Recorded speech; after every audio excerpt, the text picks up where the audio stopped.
ठाकुर हमरे रमण बिहारी,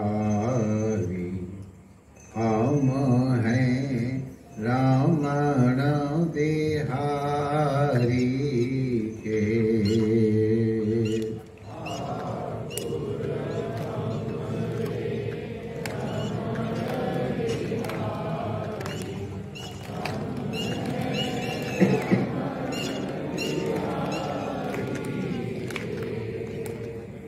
ठाकुर हमारी यमुना मैया, हम हैं यमुना मैया के।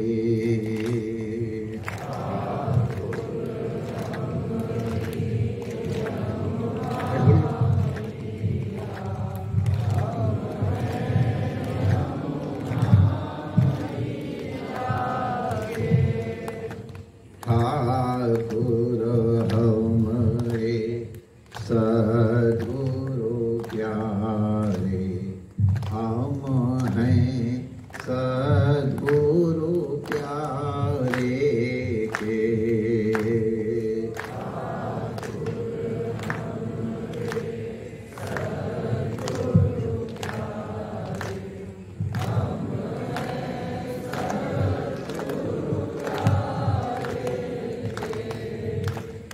साधु सेवा धर्म हमारा, काम न दुनिया दारी से।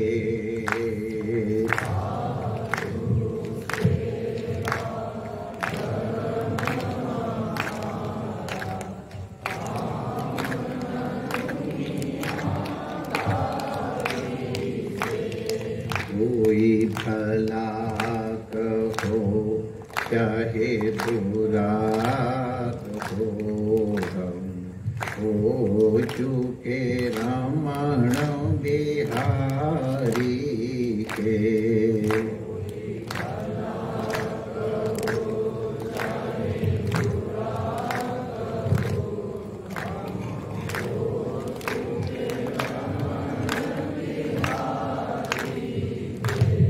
हम हो चुके यमुना मैया के।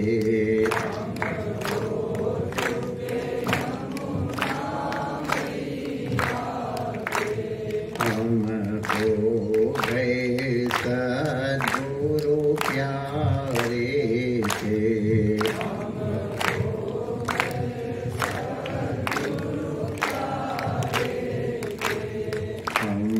हो चुके रमण बिहारी के।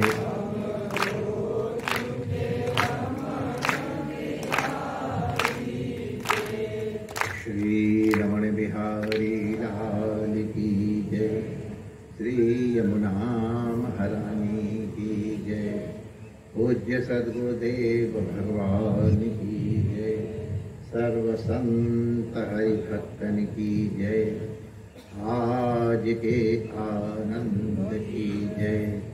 जय जय श्री राधे श्याम।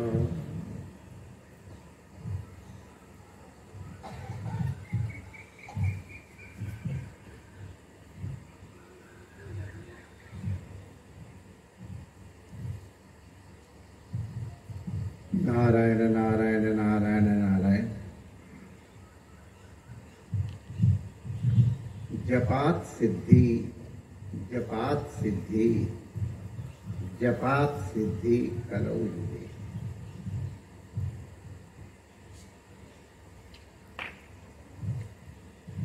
शास्त्रों का आदेश है,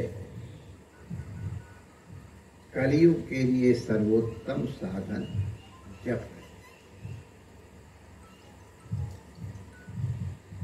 जपात सिद्धि कलयुगे कह देने से काम चल सकता था,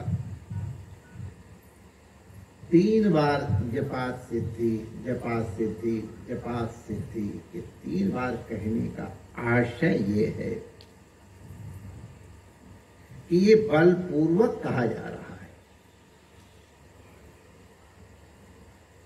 हम लोग जानते हैं कि सतयुग के लिए एक अलग प्रकार की साधना है, त्रेता के लिए अलग प्रकार की साधना है, द्वापर के लिए अलग प्रकार की साधना है, और कलयुग में हर प्रकार की सामर्थ्य की सीमा होने के कारण अनुग्रह करके महापुरुषों ने आदेश दिया जपात सिद्धि, केवल जप से ही सिद्धि हो जाए। सिद्धि के नाम से कई लोग नाक बहुत सिकोड़ने लगते हैं, ऐसा नहीं होना चाहिए। सिद्धि का मतलब लोग समझते हैं कि ऐसे उठाया और आंख निकल आई, ऐसा किया तो अंगूठी निकल आई, ऐसा किया तो कुछ, यही नहीं, ये भी है, लेकिन ये तो हमारे एक आध कारफी है, पठानकोट वाला आता है यहाँ दिखाता है तो यो नोट बरसाना शुरू कर देता है, ऐसे ऐसे करके, ऐसे ऐसे करके कि सब लोग आंखें फाड़ के देखते हो, ऐसे 100 के नोट। अब अगर कोई विचार करे कि अगर ये 100 के नोट ऐसे ही प्रोड्यूस कर सकता तो काहे को मूड भारी कर रहा है तखत में खड़ा होकर के और इधर उधर, अरे नोट बना ले खर्च कर। तो ये सिद्धि नहीं है। मैं तो उसको जानता हूं, हमारा बालक है, ये हाथ की सफाई है। एक आध हाथ की सफाई तो हमको बताई थी, लेकिन वो बताई शेयर नहीं करेगा, वरना जादू का मजा खत्म हो जाएगा। इतने नोट ठीक हो जाते, वो सिद्धि नहीं है। सिद्धि का सदुपयोग भी किया जा सकता है। चलो हम उस विषय में बहुत अधिक बलपूर्वक कुछ कहना नहीं चाहेंगे, लेकिन तुलसीदास जी भी तो सिद्धि के लिए कहते हैं, साधन सिद्धि राम पद नेहू, राम के चरणों में नेह हो जाए, प्रेम हो जाए, ये सबसे बड़ी सिद्धि है। अरे तो भैया ऐसी सिद्धि कैसे मिलेगी? तो राम पद नेहू यही साधन है।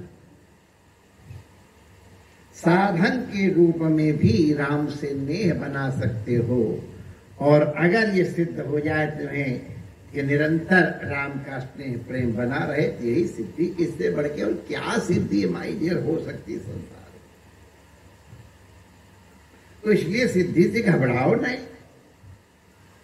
जो भी तुम्हारा इष्ट साधन है ये तुमको प्राप्त हो जाए, इसका मतलब है तुम्हारी इष्ट सिद्धि हो गई, मनोकामना की सिद्धि हो गई। अब वो लौकिक है कि पारलौकिक है कि अलौकिक है, ये तो अपने अपनी वांछा, अधिकार और संस्कार के ऊपर है। तो इसलिए सिद्धि के नाम पर नाक हो मत सिकोड़ो। सिद्धि सर्वत्र खराब ही नहीं है। सिद्धि तो अपने अनुकूल है कि आप अपना लक्ष्य क्या बनाते हैं। लक्ष्य विषय हम लोग दिन चर्चा कर ही चुके हैं। तो जपात सिद्धि, ये नहीं लिखा कौन सी सिद्धि, जनरलाइज कर दिया है। हमारे मैथमेटिक्स में जब वो करते थे करके फिर जनरलाइज करते तो उसमें जो लगा हुआ था उसको हटा देते थे। नाउ ये जनरलाइज,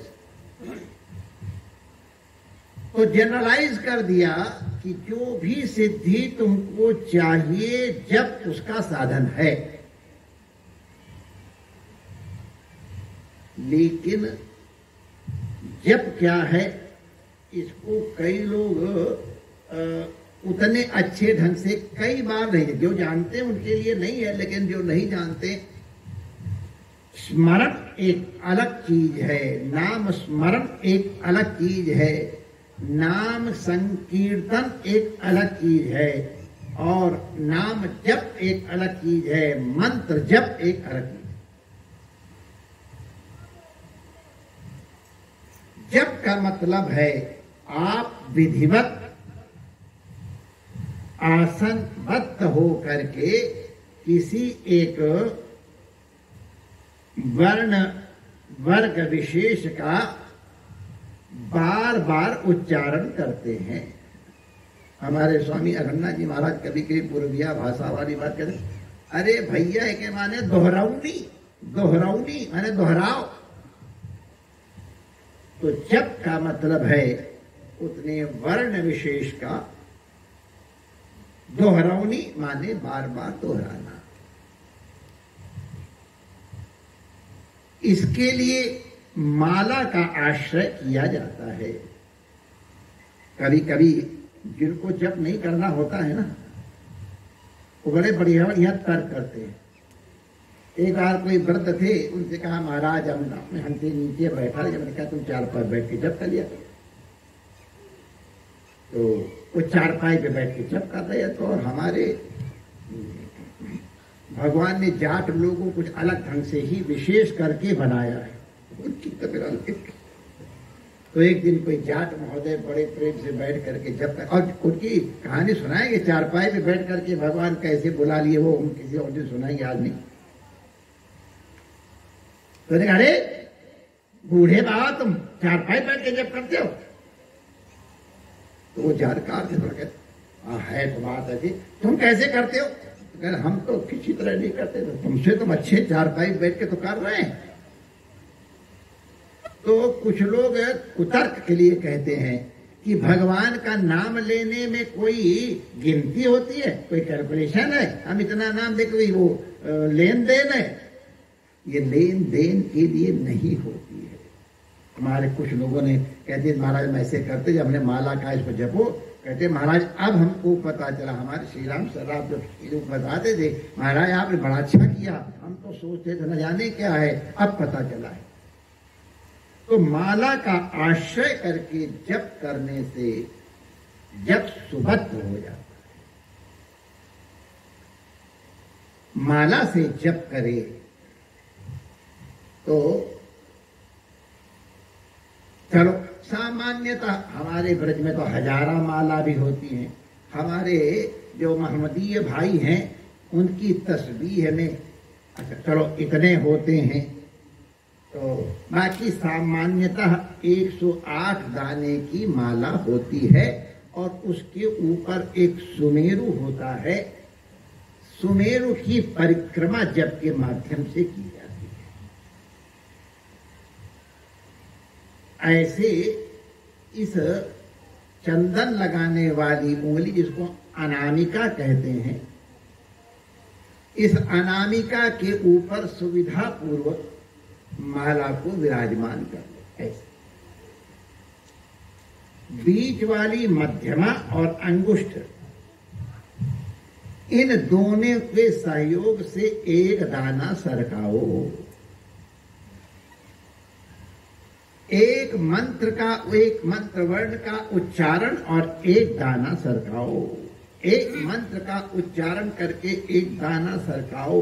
एक मंत्र वर्ण का जप करके दाना सरकाओ। ऐसे जप करते समय बहुत जल्दी जल्दी ऐसे नहीं होता। हमारे परिवार की बिटिया यहाँ बैठी हुई छोटी बच्ची थी, तो उसने गुरु मंत्र लिया था। अब महाराज जी ने कहा 5 माला जप करके जाया करना विद्यालय। तो उसकी माला बड़ी बढ़िया थी, अब तो बड़ी हो गई, उसके बच्चे उससे ऐसे एक माला। उसके परिवार वाले सब बैठे तमाशा याद कर रहे होंगे, 5 माला पूरी करके उसकी आपको लगा हमसे किसी कार्य में का निष्ठा तो है उसकी कि 5 माला कर रही है। तो बहुत हड़बड़ में भी जप न करो और बहुत धीरे धीरे मत करो। अति प्रमाद से भी जप नहीं होता है। कीर्तन में लय इत्यादि होते हैं, जप में एक क्रम है उस अनुसार से। तो एक दाना ऐसे करते करते ये हमारा 27 का नाटक है। पूरी माला 108 की होती है। तो उसमें जब यहाँ सुमेरु के पास पहुंच जाए तो जो सबसे आखिरी दाना हुआ है उसको पकड़ करके अंगूठा की सहायता से यूं घुमा लो और सुमेरु को नांगो नहीं, और फिर जो आखिरी दाना तो वो पहला दाना हो गया। इस तरह से माला का प्रयोग जप में किया जाता है। माला चाहे रुद्राक्ष हो, चाहे तुलसी हो, फटिक हो, रत्न की माला हो, स्वर्ण की, कई प्रकार किसी भी तरह से एक। आओ भाई डियर, बहुत दिनों बाद आए, देखो नागराज आए, बहुत दिनों बाद आए, वेलकम माय डियर। अच्छा हो तुम माला के समय आ गए, तुम्हारा भी काम किया। ये बड़े सिद्ध लोग हैं, तो हमने कई दिन से नहीं देखा। आओ, स्वागत है। तो हम लोग चर्चा कर रहे थे माला की। माला जितनी बार ऐसे ऐसे घूम जाएगी उतनी उतनी इसकी एनर्जी, इसकी ऊर्जा बढ़ जाती है, बड़ी ऊर्जावंत माला हो जाती है। और कई लोग तो जब कुछ ऐसा होता है तो अपनी माला धो के पिला देते हैं, तो लोगों के कष्ट दूर होते हैं। लेकिन सामान्य लोगों को इस प्रकार नहीं करना चाहिए। जिनके पास कितना हो वो करें, जो ऐसे ही है तो फिर हो सके तो ना करे तो अच्छा है। अपनी माला अपने परमाणुओं के अनुसार सतेज होती है, इसलिए अपनी माला किसी को जप करने के लिए मत दो, छूने को भी मत दो जहां तक हो सके। भैया माला दे दे भाई, इसकी हमारे ब्रज वाले कहें भैया यहाँ की दोस्ती ना है, माला हमारे माला किसी को दिखाते भी नहीं चाहिए। कम से कम जप करते समय माला तो नहीं दिखानी चाहिए। एकांत में हो तो खुले में जपो, और नहीं तो ऐसे कपड़े में ऐसे धक्के कर लो, या झोली यहां तक भी होती है, यहां तक कैसी भी झोली बना लो। तात्पर्य है ये उंगली का स्पर्श न करो। देखो हम आपको बता दें कि हर ये जितनी उंगलियां हैं ना, इन सब में अलग अलग प्रकार के तत्व हैं। जब हम इस उंगलियों के माध्यम से पूजा करते, पूजा की वस्तुएं करते हैं, तो इसमें पृथ्वी तो गंधम समर्पयामि, अक्षतान समर्पयामि, पुष्पं समर्पयामि, तो ये 5 इनके माध्यम से और सर्वोपचारान समर्पयामि करके 5 उंगलियों ऐसे करके, तो सबके सब उपचार भी इन तत्वों के माध्यम से किए जाते हैं। इसलिए हर उंगली से जप करने का एक अलग महत्व है। इससे भी खाली जप करते हैं, इससे भी करते हैं, इससे भी करते हैं। इससे जप लाए आप लोग कभी मत करना। जिनको भगवत भक्ति करना उनके लिए, ये मारण मंत्र के लिए होती है। तो अलग अलग सिद्धियों के लिए अलग अलग उंगलियों से की जाती है। भगवत भक्ति करने वालों को चाहिए कि उनका जप सुभद्र रहे, इसलिए अनामिका आधार पे, मध्यमा और अंगुष्ठ के सहयोग से जप करें, वो उत्तम होता है। अब बाकी उंगलियों का जिनके जिनके अपने गुरुजनों की जैसी परंपरा उनसे पूछ लें, उत्तम जो है वो ये है। तो जित माला को बहुत संभाल करो। माला के अगर जप करने का समय निश्चित हो जाए तो अति उत्तम है। जप करने का आसन एक हो अति उत्तम है, स्थान एक हो अति उत्तम है। स्थान एक हो, आसन एक हो, काल एक हो, तो उस बहुत अधिक फलदायी हो जाए, क्योंकि बॉडी तुम्हारी उस तरह से ट्यून हो। तो माला से इस तरह जप किया जाता है। जिनके पास किसी कारण से माला नहीं है, तो कुछ लोग जो विशेष साधना वाले वो तो सांस के माध्यम से भी जप करते हैं,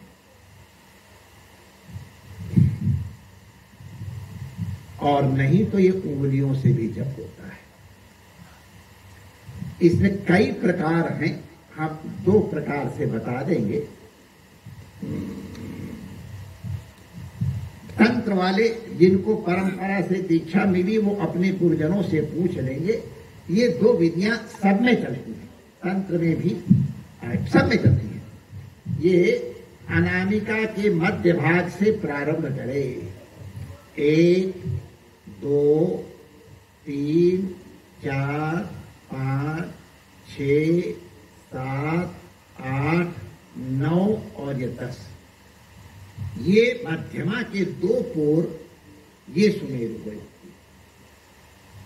कुछ लोग यहां से और सीधे फिर यहां आ जाते हैं और कुछ लोग ऐसे भी जप करते हैं, ये दोनों उचित हैं।